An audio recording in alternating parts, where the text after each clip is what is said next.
بسم اللہ الرحمن الرحیم. وَهِيَ معنویۃ و لفظیۃ. الاضافۃ لتقدیر حرف الجر. یہاں سے مصنف رحمۃ اللہ علیہ اس اضافت کی اقسام بیان کر رہے ہیں جن میں حرف جر مقدر ہوتا ہے.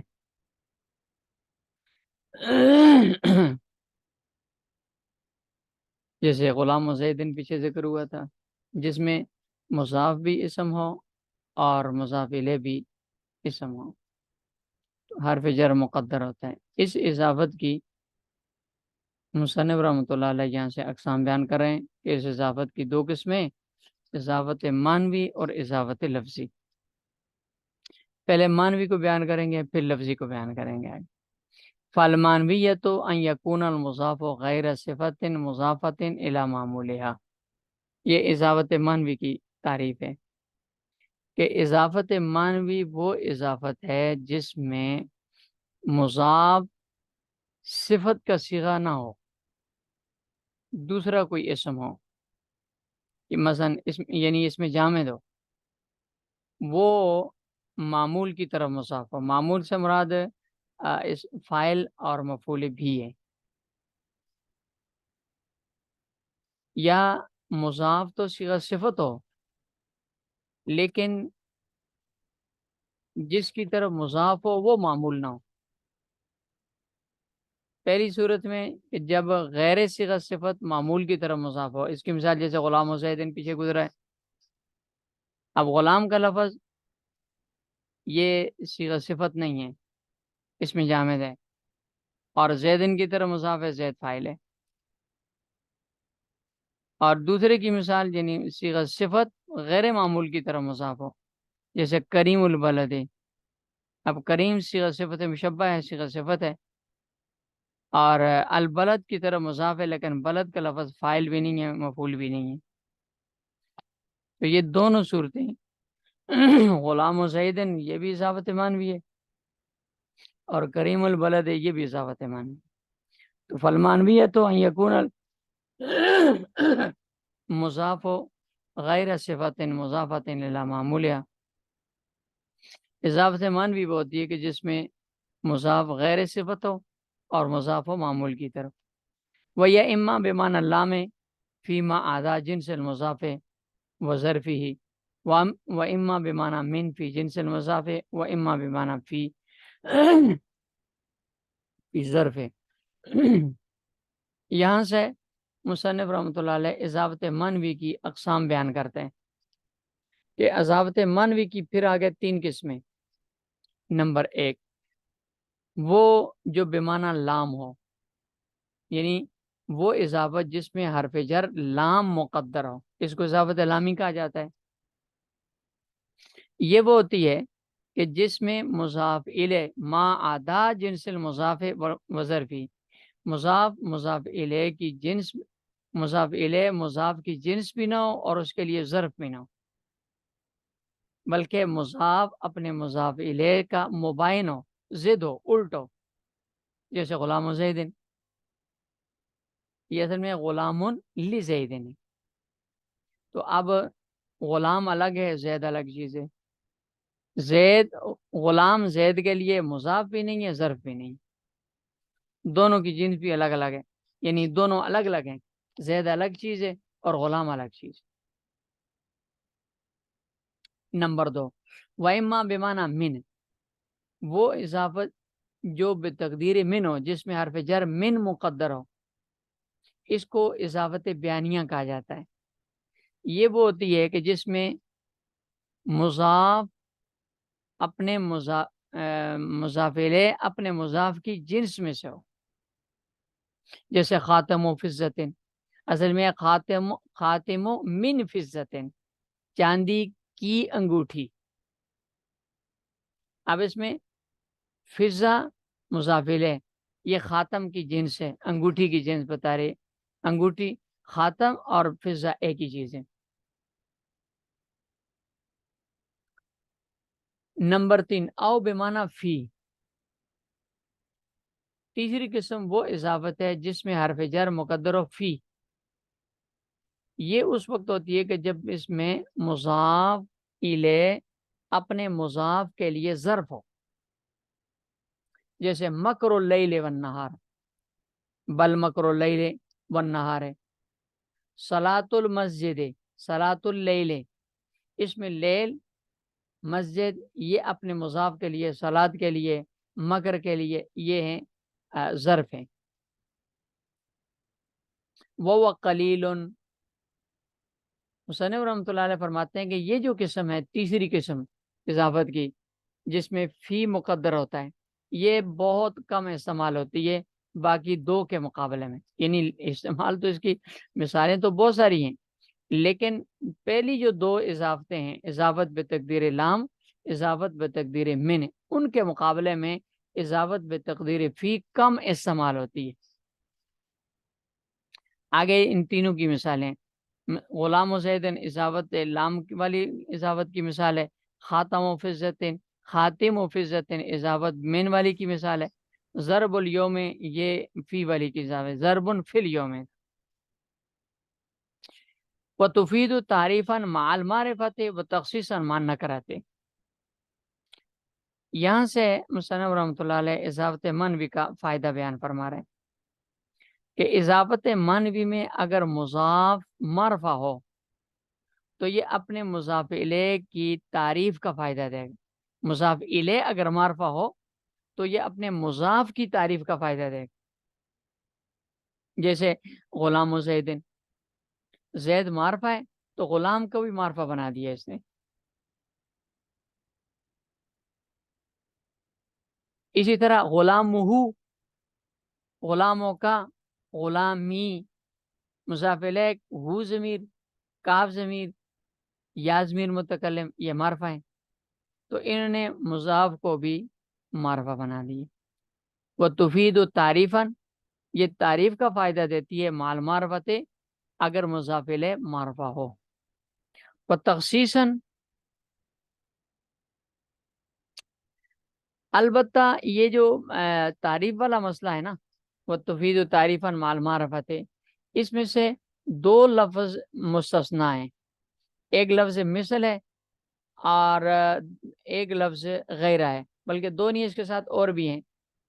اس سے مراد وہ الفاظ ہیں جن میں ابہام حد درجے کا پایا جاتا ہے.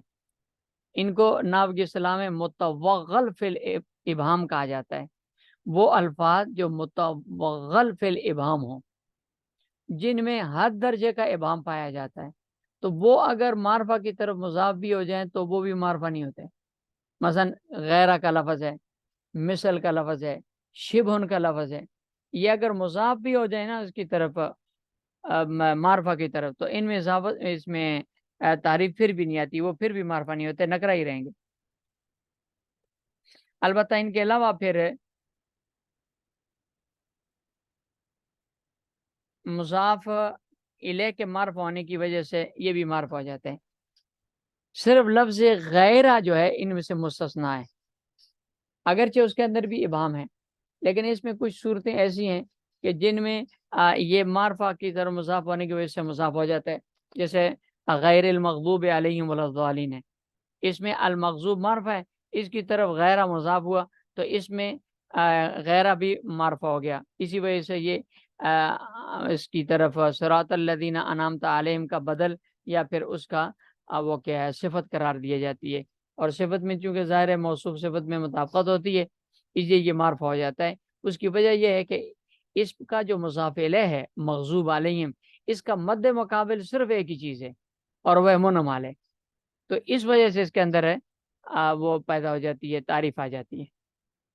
اسی طرح اگر اس کا مضاف الیہ ایسی چیز ہو کہ جس کا مد مقابل صرف ایک ہو، مثال کے طور پر علیک بالحرکت غیر السکون، غیر السکون، تو اس میں سکون کا مد مقابل حرکت ہی ہے، اس لیے اس صورت میں یہ معرفہ بن جاتا ہے.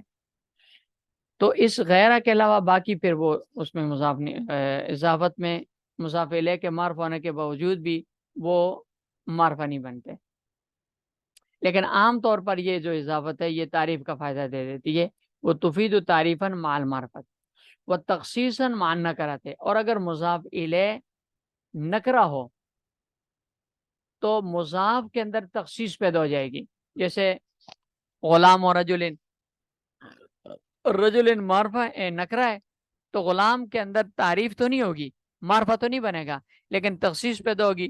جب غلام ہو کہا نا تو یہ مرد کا بھی غلام ہو سکتا تھا، عورت کا بھی غلام ہو سکتا تھا، لیکن جب رجل کہا تو نکرہ ہو گیا. اب جب نکرہ ہوا تو اس کے اندر تخصیص آ گئی کہ یہ عورت کا غلام ہے، مرد کا غلام ہے، عورت کا غلام نہیں. غلام و رجلین مرد کا غلام ہے، عورت کا غلام نہیں، تو عورت کے غلام سے تخصیص پیدا ہوگی. یا غلام و امراتن کا تو مرد کے غلام سے تخصیص پیدا ہوگی. وہ تخصیصاً مع النکرۃ، اور نکرہ کے ساتھ اگر ہو، یعنی نکرہ کی طرف مضاف ہو تو اس میں تخصیص پیدا ہو جائے. وشرطها تجرید المضاف من التعریف، یہ اضافت معنوی کی شرط بیان کرتے ہیں. یہ شروع میں بھی اضافت معنوی کی تعریف میں یہ ذکر ہوئی تھی کہ بلکہ پچھلے سبق میں یہ مسئلہ ذکر ہوا تھا کہ الف لام سے اور الف لام تنوین سے یہ اضافت کی وجہ سے خالی ہو. وہ شرط و تجرید المضاف من التعریف ہے، یہ اضافت معنوی کی شرط ہے کہ اس میں مضاف کو حرف تعریف سے خالی کرنا ضروری ہے.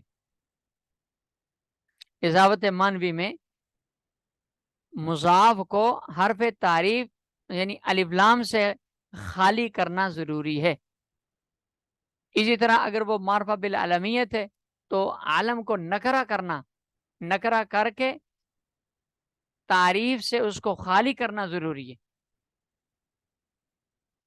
اس لیے کہ اگر پہلے سے وہ معرفہ ہو تو جب مضاف ہوگا تو اضافت کی وجہ سے پھر معرفہ ہو جائے گا، تو دو اعلی تعریف جمع ہو جائیں گے.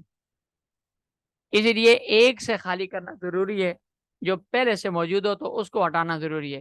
جیسے جا الغلام، جب جا الغلام کہیں گے تو الغلام جا کا فاعل ہے اور معرفہ ہے، لیکن جب اسی غلام الغلام کو آگے زیدن کی طرف مضاف کریں گے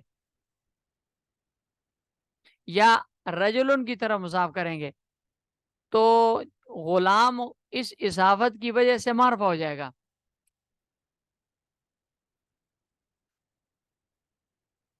تو اگر یہ اضافت کی وجہ سے بھی معرفہ ہو، الف لام بھی پہلے سے باقی ہو، تو یہ دو جمع ہو جائیں گی تعریفیں، اور ایک جگہ پر دو تعریفیں جمع نہیں ہو سکتی.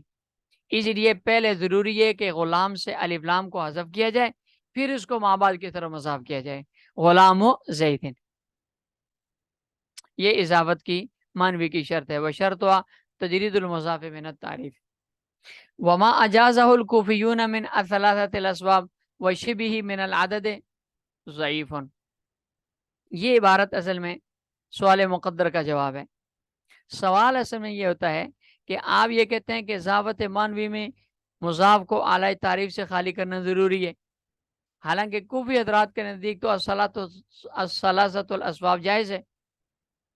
اب اس میں الثلاثۃ اسباب سے مراد صرف یہی لفظ نہیں ہے، وہ شبہ سے اشارہ کیا کہ وہ اسم جو اسم عدد ہو اور وہ آگے معرف بلام کی طرح مضاف ہو رہا ہو.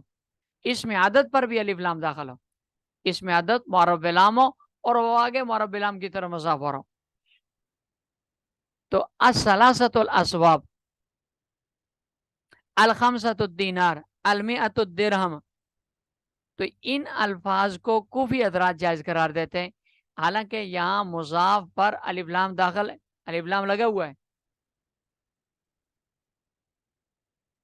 تو مصنف رحمۃ اللہ علیہ اس کا جواب دیتے ہیں کہ وما اجازہ الکوفیون، کوفی حضرات نے جو جائز قرار دیا ہے نا، ان کا یہ قول قیاس کے خلاف ہے، اور عربوں کے جو نقل سری ہے اور نقل متواتر ہے اس کے بھی خلاف ہے. اس لیے قیاس اور نقل متواتر کے خلاف ہونے کی وجہ سے یہ ضعیف ہے.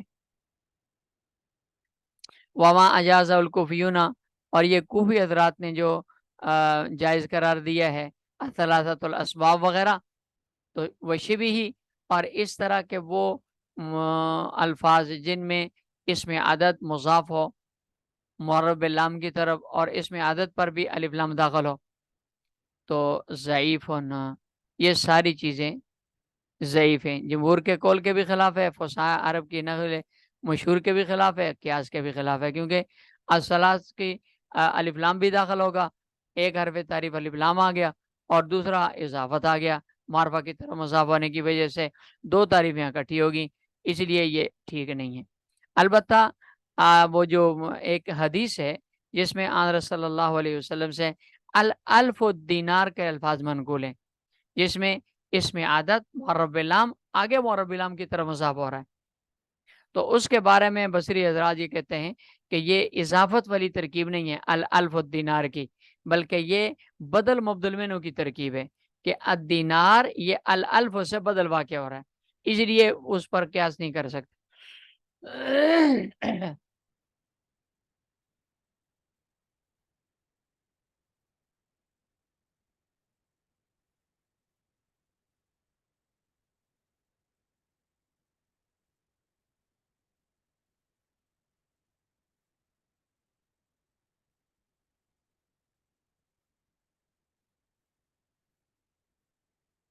چلیں آگے انشاءاللہ کل پڑھیں گے۔